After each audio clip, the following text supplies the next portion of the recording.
Hello, dear friends, and welcome today for a fresh reflection on the need for an upgrade, a rehearsal, an overhaul of the seminary, religious houses, formation system in Nigeria, in Africa, in the Catholic Church, or other churches, other organized religion that have got to do with young men and women in our society for a better future. I am making this video with a heavy heart. My heart is very heavy today because yesterday I got a call, a distress call from an ex-seminarian. Actually, what happened was that the ex-seminarian was calling me from the police cell in Lagos, Nigeria. He is in the detention center, waiting to be arraigned before the judges on Monday. That's next tomorrow. And he will be charged for visa scam, and possibly he will be going into the prison. He will be thrown into jail for a long time coming. Since yesterday, I've been running helter-skelter. I've been running from pillar to post, trying to see if it will be possible to, in any way, stop this young life from more abuse, from wasting away, from rotting away in the prison. Those of you in Nigeria and in Africa at large will understand with me that you don't wish to be in the prison. You don't want your loved ones to be anywhere near the prison system in Africa and in Nigeria particularly, especially in the eastern part of Nigeria and western part. And I'm here thinking to myself, worrying sick, what can we do? What can I do right from here, from UK, to save this young soul from rotting away in the prison yard anytime from next tomorrow?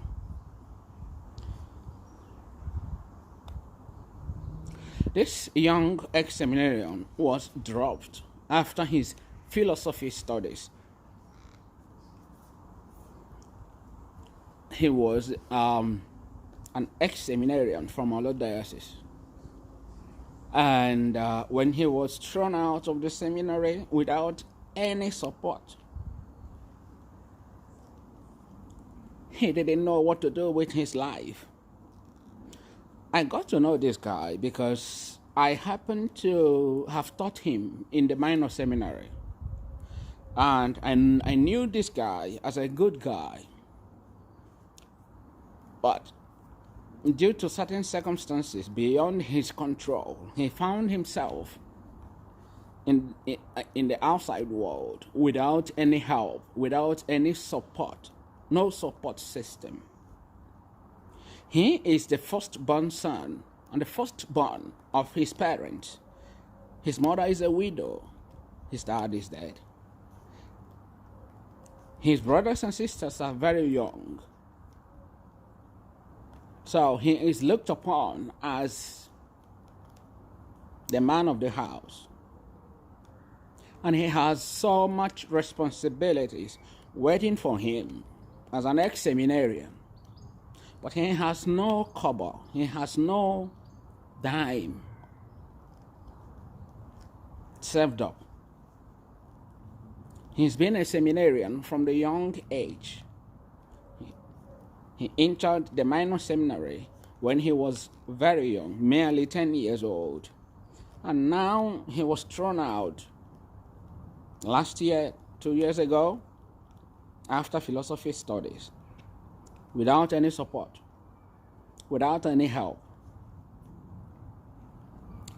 He has a lot of responsibilities outside the seminary, in his family, as the man of the house, to provide, to help, to train his younger ones. He didn't know where to start life. As a young man who doesn't know how to navigate the secular world, he was stuck.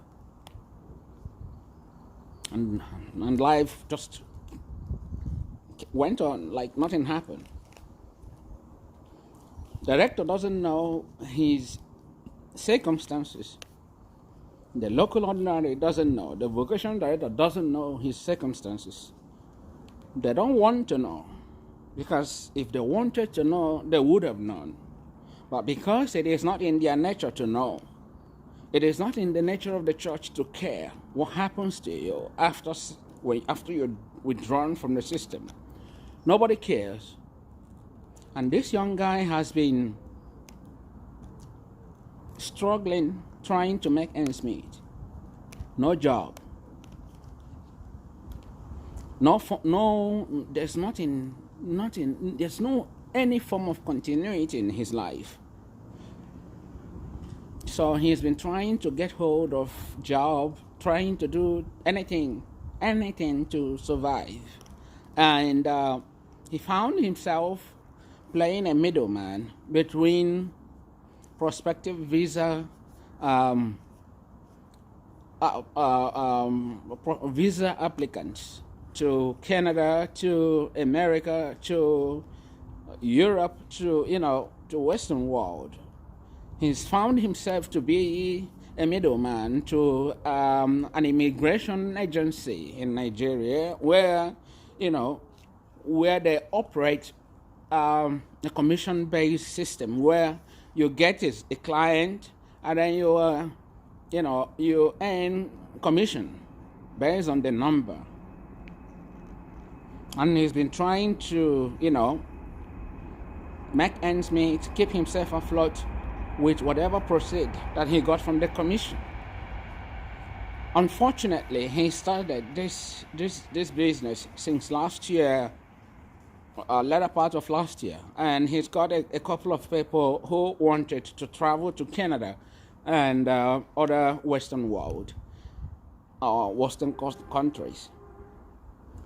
Some of the visa applications have been made, but maybe because of the COVID-19 or maybe because of changing policies in these countries, none of the applications and applicants have been successful. And they've been on his neck. They've been breathing down his neck for, to get visa, without putting into consideration that this guy doesn't stamp the visa. He is just a facilitator. He's just not even a facilitator, but a help, a kind of a middleman. He's trying to make ends meet. But they look at him, well, he might have promised them that they're going to get visa, how things work in Nigeria, get all this, get a lot of things sorted, with the bank, with different institutions, with different, people to provide documents for these applicants so that we can build up their application and submit And then hopefully you keep praying that it becomes positive, it comes out positive, and then that will build your confidence and build your trademark. So he's been trying, but none of this is working. And now they've been breathing down his throat, or he brought down his neck, and out of desperation, he has to involve himself in acquiring fake visa just to get a breather. And a couple of the clients have, set him up, get him into the police net, and they plan to arraign him before the judge next tomorrow, Monday, and hopefully to get him in prison. Now, this is a story of one out of many ex-seminarians, their situations, their circumstances, their predicaments they found themselves. Someone has been in a system where you have tried, programmed him, configured his mind, his intellect. You have configured him, the way he thinks, the way, he is a prospective priest. He is being preconfigured by the seminary, the system, the programs that made up the system. From the minor seminary to the major seminary, you've configured this guy to a type of life that is different from where he found himself now. And when you withdrew him, you did not make any effort to try to reconfigure him, to try to rehabilitate him so that he will have a fighting chance in the secular world. And then you push him out. Mind you, I have always maintained that I have no personal beef with the seminary system, with any of the stakeholders in the formation system. But my heart bleeds when I see so many people in unfortunate situations, in unfortunate circumstances. I've met the most intelligent young men in the seminary. You meet all kinds of people in the seminary. Majority of them are most intelligent beings, human beings you can ever come across in your life. Very intelligent, very resourceful, very, very energetic. But if you understand how the mind works, how the concept of a car and a driver, that the driver moves the car. If you want to get the potentials in any car, get a good driver. The driver will drive the car to the extent that the car will perform according to the power, according to the mileage, according to the potentials it is built. That is the same way we as human beings, the mind powers the body. The mind directs the body. Where the mind's focus, the body follows. Now, if you capture the mind, you have captured the person. If you enslave a mind of a person, you have enslaved the person. But if you enslave a person without getting the mind, you are only restricting the person, because tomorrow, if he regains his freedom, he will leave that place. But if you capture the mind of the person, even if you're not there, the mind is already configured. The mind enslaves the person, keep the person where the person is. I don't know if you have witnessed a situation where maybe you are somewhere else and in some other circumstances, and then you keep hearing you keep hearing the voice of your parents at the back of your mind, or the voice of your formators at the back of your mind, even when they were not anywhere physically around there, but in your mind, you still hear their voice, you still hear their instructions, you still hear them telling you what to do and what not to do. And out of your fear, out of your reverence for them, you just stop doing whatever you want to do. Maybe what you wanted to do, you wanted to do it, but you know that they will not be happy with you. And because of that, it stops you from doing what you want to do. Now, that is what happens to those who pass through the system. The programs you have that make up the system, the formators, the functionaries, the rules and regulations and everything, they are like software. They are like the programs in a software that determines how powerful a computer is. When you get a computer to do a job that it hasn't got any program in it, it will struggle to carry out that function. That is the same way when you get an ex-seminarian outside the four walls. You need to install, either by the person's effort or by a support system, get the person to try to set himself up with some programs, with mentality, a change of mentality.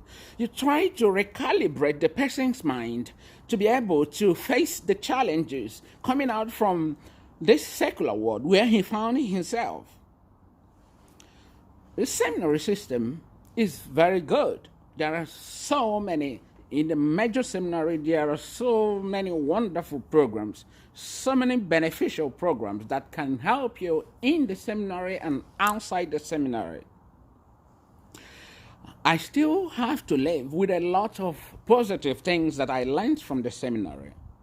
When I was in the seminary, I was there. I enjoyed my life as a philosopher. I enjoyed my life as a theologian, because I was there and I made the most of my life, the most out of the situation. And when I wanted to leave, it took me time to leave, but I started trying to prepare myself psychologically, trying to, play down certain things, certain values, certain skills, and trying to, gather, look around for where to acquire new skills that will help me to navigate the life outside the seminary. So that, I left when I planned leaving the seminary in the first year of theology too, and it took me time from the first year of theology 1, and then theology 2. By theology 2, the first semester of theology 2, I've already started making moves, concrete moves. I've already bought some books that will help to ginger me, that will help to push me to make the decision to leave. So I was reading some psychological books, some motivational books that will a kind of prepare me from inside, that would kind of try to what's the right word? I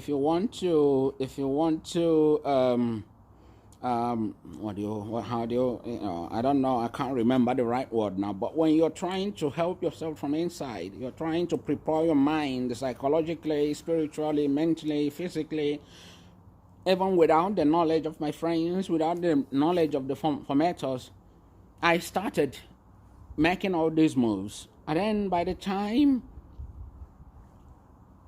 I from there graduated to talking to my spiritual director about my intention and all the advices, the advices he gave me. And I kept going, and then I told director about it, and director had to tell me, because I was working closely with director. I was working in the director's office, so I have access to the director anytime I wanted. So I told director about my intention, the psychological warfare going inside me, the crisis, whether to leave or to stay, and he advised me, he told me about his own experiences, his vocation crisis, and during the time, and he asked me to stay. It will fade away with time. But as time went on, no, it was not fading away. Rather, it was convincing. I was convincing myself. It was, I was coming to that realization that really that place, that environment was not meant for me. So I started, because I was open to the director. The rector gave me a free pass. Anytime I wanted to leave the seminary, I should be his guest.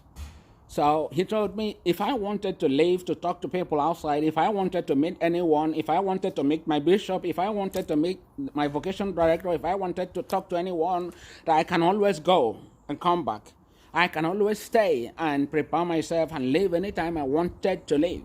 So he gave me that freedom to keep preparing myself.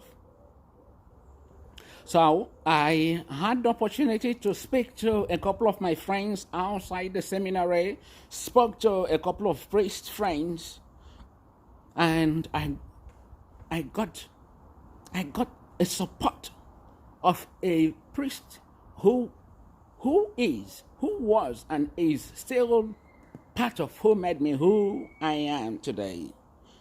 He gave me his support, and the advice he gave me was what I really needed at that time. So with that support, it gave me a kind of courage to make a move. So from there, I graduated to going straight to my vocation director and spoke to him. And then he told me, no, because I worked with him during my 1 year after philosophy. I worked with him in the minor seminary, in the senior part of the minor seminary. That's from SS1 to SS3 in Umawa, St. Mary's Seminary. I worked there. So I worked with him. He knew he knew me very well, and he knew how resourceful I was. And he knew that my potentialities. So he advised me not to withdraw. But because I have already made up my mind, I told him I was going to. And he asked me to write it down, and I wrote it down, I submitted, and I still went back to Bigat. I continued my formation. But I knew in my heart that it was a done deal, that I would leave anytime I was ready.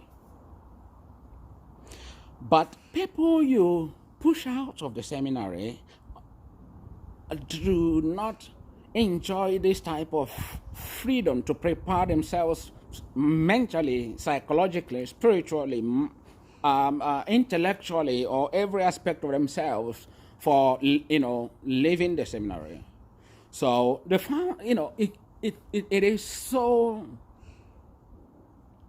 it is so confusing for them.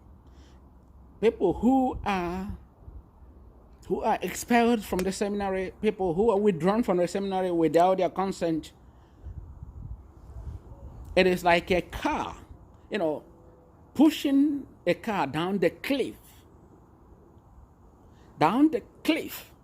without a driver. The car just keep going according to the momentum.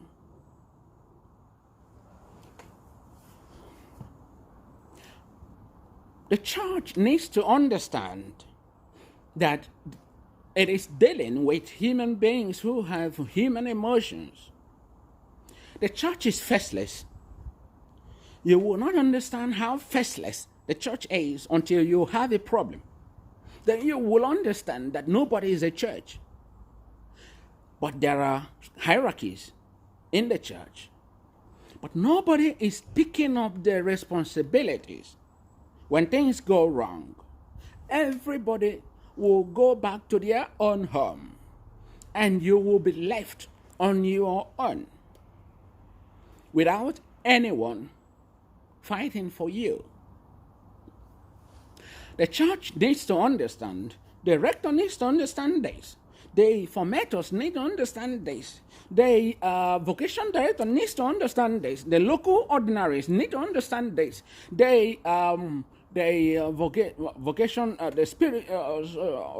superiors, congregational, the superiors need to understand this, the father founders need to understand this. The administration in the convent, in the monastery, or wherever establishment it is, whatever religious establishment it is, need to understand that they are dealing with human beings. You cannot be the child and at the same time tell him or her not to cry. Now this guy, God knows where he will end up. Now, the church can say, well, it is not my responsibility anymore. But by your mission, you have contributed to the demise, to the uselessness, to the destruction of this young guy. Because you refuse to accept responsibilities to make sure that this guy that is withdrawn from the system has some support, some form of support to help him. Or this lady that you expel from the religious house needs some form of support to help her to have a footing in the secular world. In the major seminary, there's a lot of positive things going on there. But I'm sorry to say that what pervades the system is the fear. The seminarians are always mortified. They are always ruled, always in constant state of fear of expulsion, fear of punishment, fear of not being a victim of witch hunt from the formators. In the seminary, it is well known, I don't know, but when I was in Seats of Wisdom, there are formators that are well known that if you have problem with them, you are done for. They are coming after you during the screening, and they are among the college of formators. So if they pitch their tent against you, all odds are against you. You are going. So because of that, people play to the gallery to make sure that they don't fall a victim to these guys. In Bigad, there are the same. There are formators that you can never go against in any way. You can even, when they are delivering their lectures, you cannot ask questions. If you ask questions that that make them angry, and they pretty much get angry quite easily. So if you ask some question that they regard as useless questions, you are going in. I remember in Bigad, in first year theology, there was this lecturer that was teaching us a scripture. I think it's not scripture. I think something Greek scripture, something something Greek, yeah, Greek. I don't know. I think he hailed from Abakaliki Diocese or something. I can't really remember where he came from. But you don't ask questions during his lectures, or else you are done for. You are going. And all the seminarians knew him. There are a lot of formators, some formators, or in fact, most of the formators, you don't cross them. If you are assigned to take care of their houses, their condo, that's their quarters, or wash their cars, you'll be trembling every morning. Every morning you will not be happy. They will always find fault. In seat of wisdom, there are academic things, the administrative things, some of the things there that are always out to catch you, to get you where you go wrong. We know that. We know them. There was this guy from Omaha Diocese that used to be a dean. He used to live in Veta Hostel. You do not wish that he gets you in any, going against any rule, any regulation. He will make sure that he takes you up. But these are young men who are under formation. But you are handling them with fear and trembling. They are pervaded with fear. Their whole outlook is all about fear. It's all about not making mistakes, being scared of mistakes, being scared of failure, being scared of everything. Everything. There is no breathing space. There is no space for originality. There is no space for support, to let you express yourself the way you feel you're comfortable with, and then get that support that you needed to grow as a young man. Even when you feel that place was not good, that you could do better outside the seminary. The type of love and support that you will get is so important. If you get that support, it gives you that added confidence to succeed outside the seminary. But if you are treated like a criminal, like a useless failure, like a non-entity, you are kicked out, the report is written behind you, your cases are discussed behind you, every decision is taken behind you. You will only get to know this when you attend your diocesan reunion, and then the bishop would deliver the killing stroke, and then the vocational director will help to push you out. That's it. And everyone will turn their backs.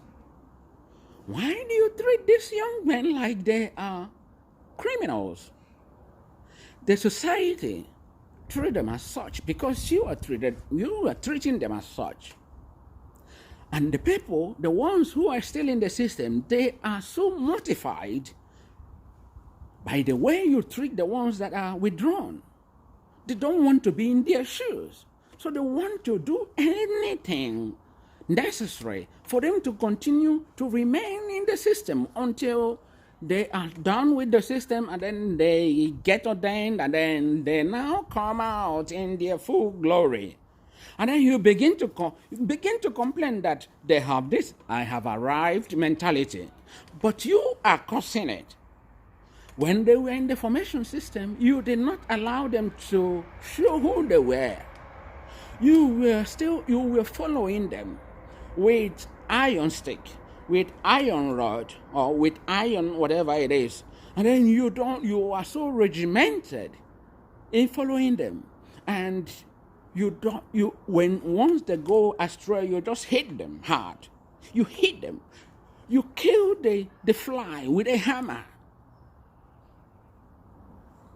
And they are scared.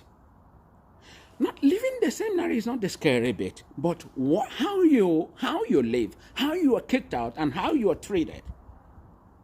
And you see that most ex-seminarians will tell you that in their experience, once they are expelled from the seminary, even their classmates will turn their back.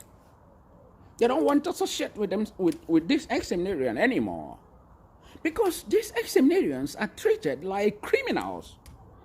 Even when they have done the worst, you don't tell them that you are the worst human being in this planet Earth. They might have done what they have done because they were in that circumstance where they don't, in that situation where they don't really want to be, but they don't know how to get out from there. Instead of helping them, to direct them.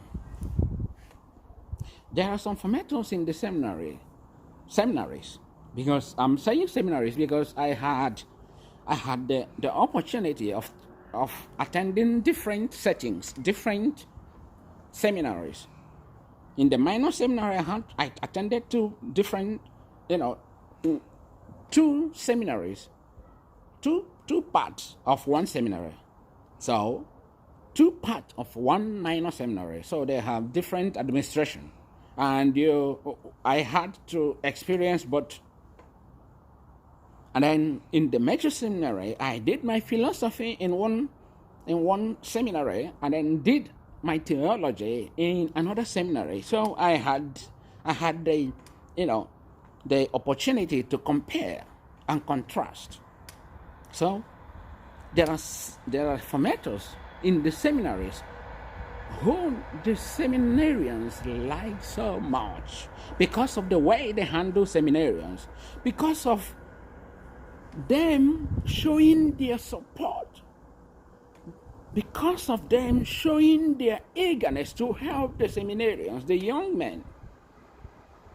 The seminarians love them. The seminarians love to be with them. The seminarians love to visit them. The seminarians love to come and see them again, even when they have left the seminary environment, because of the way they relate to seminarians. They relate to seminarians as their younger brothers. But there are some other formators who the seminarians don't want to be anywhere, any 1,000 miles square miles, anywhere around them, because of the way they handle the seminarians.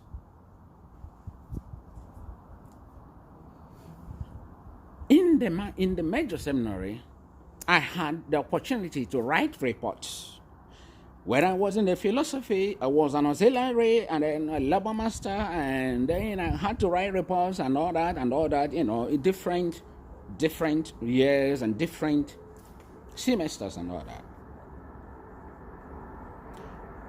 And I know that sometimes you might hate somebody maybe because of his attitude, and you want to write something that will implicate him because of maybe you don't like the way he approaches doing labor, and then you just feel like this guy is like useless, and then you write it that way. And then the formators will base their judgment on what you have written, and then talk about the housemasters, the auxiliaries, the chapel prefects, the class prefects, all the other functionaries that will write reports. And most of the time, what is being focused on is the negative. If there is anything negative that is written against you, then that will be blown out of proportion.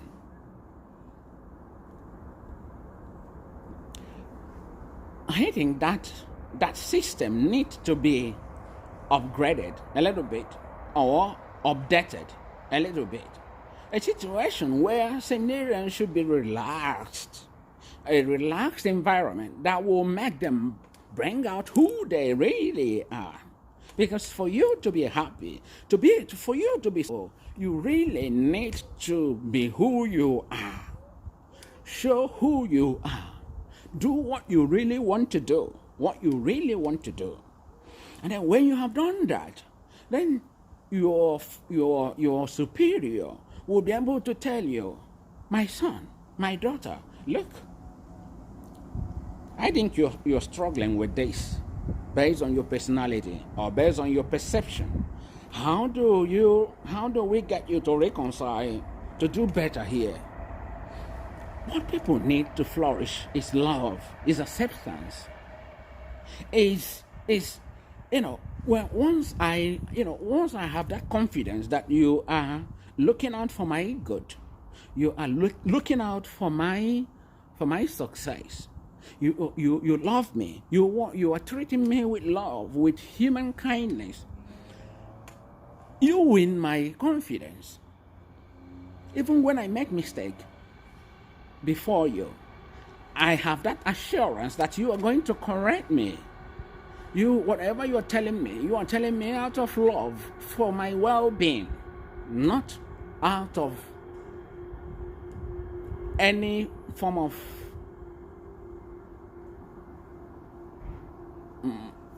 malevolent spirit or whatever. If there's something like that, malevolent. Yeah. In the major seminary needs to look into the affirmation system. The same thing is applicable to the religious houses and the monasteries and the convents. Look at what you're operating with. See if there is any. Of course, there is always room for improvement. Check your formation system and make sure that they are geared towards helping these young men and ladies who are at the service of the church or who have been prepared for the service of the church to bring their God-given talents, their God-given potentials to serve the church, for those who will end up serving in that ministry, for those who will end up outside, who will not become eventually priests, nuns, whatever. They will still be happy outside the formation houses, and they will still achieve their potentials without having any bad spirit. Now tell me, this young man that is now in the police net, looking forward to ending up in the prison for God knows how many years. And once you get into the prison, coming out will not be the same anymore. You will never be the same, no matter what. And then this guy is in the prison, and he think about what he will be going through his mind. How did I end up here? Last year, 2 years ago, I was in the seminary, but now look at where I ended up. And then he will begin to think about those people that were responsible for his withdrawal. And then think about what he could do. All this, suffering he's going through, what he will do when he comes out. And tomorrow, you'll be surprised that a lot of priests have been targeted. One thing with this system of abuse is that it is continuing. It goes in continuity. It is just it creates a ripple effect. So once it happens, it keeps going that way. It can keep going round and then come back to you in one way or the other. So when you're making the decision to deal with this young seminarian, when you are making the decision to deal with this young lady, this young aspirant, this young sister, this young or whatever, still remember that what you're giving out might still come back to you in one way or the other. It might not happen to you directly, but it might happen to your loved ones. We project energy to nature. We project energy out there. The energy you project will come back to you. You attract.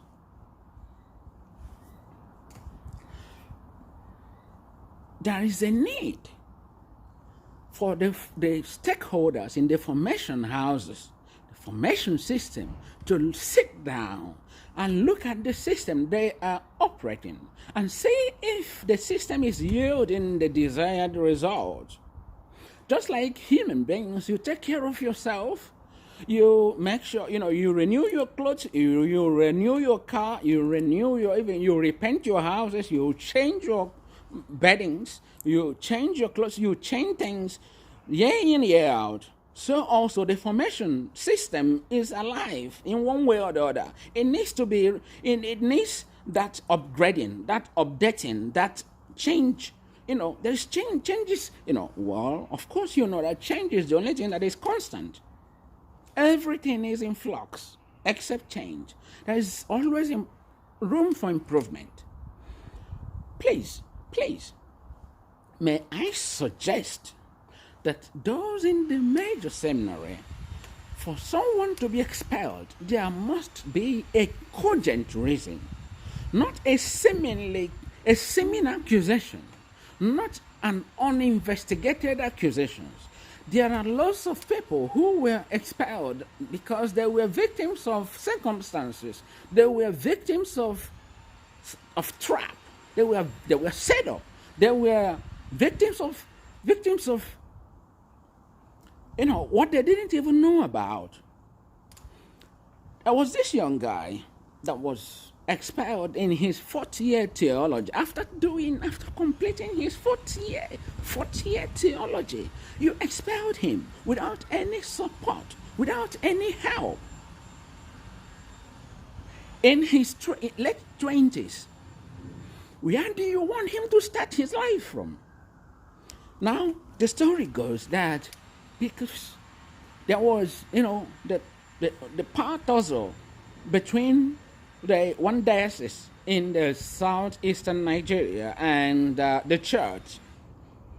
There was a power tussle between who will nominate the bishop and the indigents of these dioceses. This diocese said no, they will choose their own bishops, and the church said no, we will choose for you, and then that was happening, and there was a power dynamic between the two sides. But who ended up suffering it? A young seminarian from a different diocese altogether, because one of the bishop that was imposed on this diocese by the church could not hold inauguration in this diocese.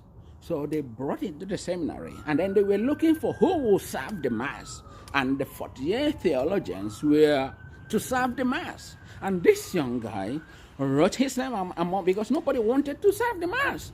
And then this young guy said, well, in whatever be the case, the mass must be served. And he wrote down his name as one of the people who will serve the mass. And all the people who wrote down their name, they were expelled because some of the formators who made up the College of Formators, the College of St. John Council or whatever they call themselves, came from this diocese that were haggling to get their own priest nominated as their bishop. So they made sure that all the seminarians who wrote down their name to serve in this mass of inauguration were expelled from the seminary. After how many years in the seminary? From minor seminary to the major seminary. How many years? We are talking about 16 plus years.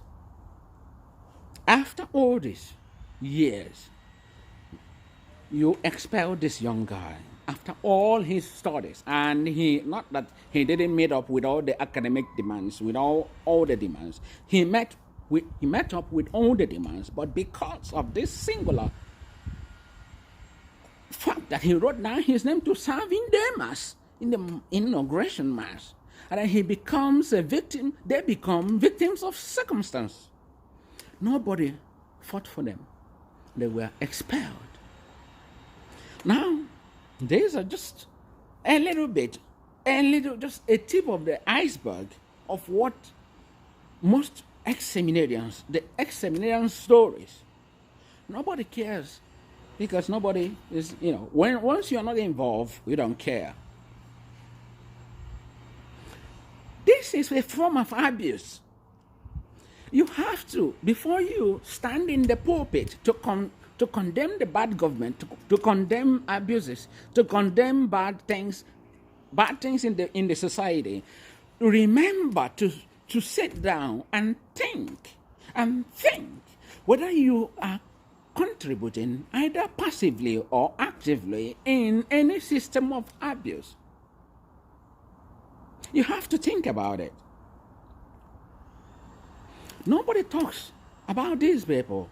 There are so many people, so many ex-seminarians that are languishing in jails, in foreign lands. Even so many are languishing in their homes.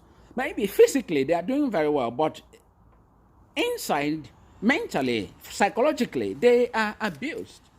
And they are still messed up. The seminary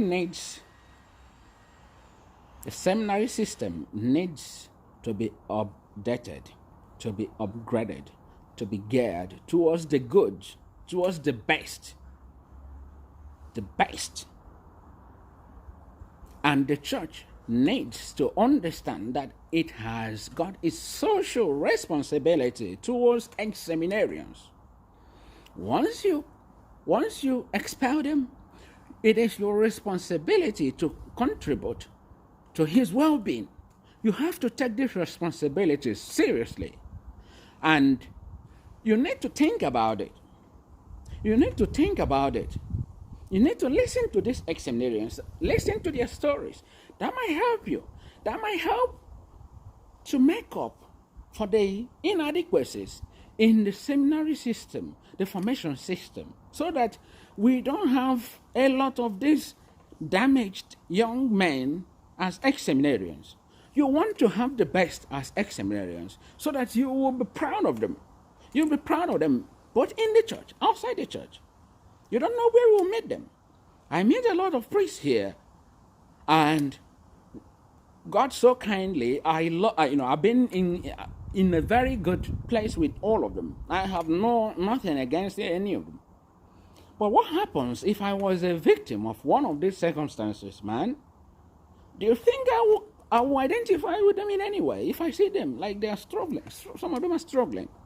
Some of them that are in the studies, they don't have much. They are struggling. Then if I see them, I can't help them.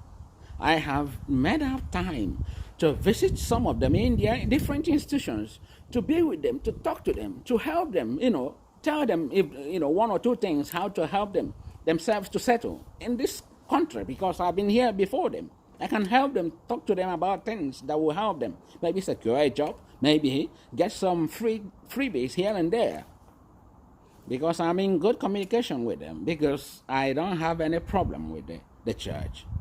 But think about the majority of the number. This is where the problem is. There is the majority of the ex-seminarians who are treated unfairly. And I am begging, I am raising this awareness that the stakeholders in the formation system think about them when they're making their decisions. And the local ordinary needs to think about a provision for these people to help them continue their transition into the secular life. Thank you so much.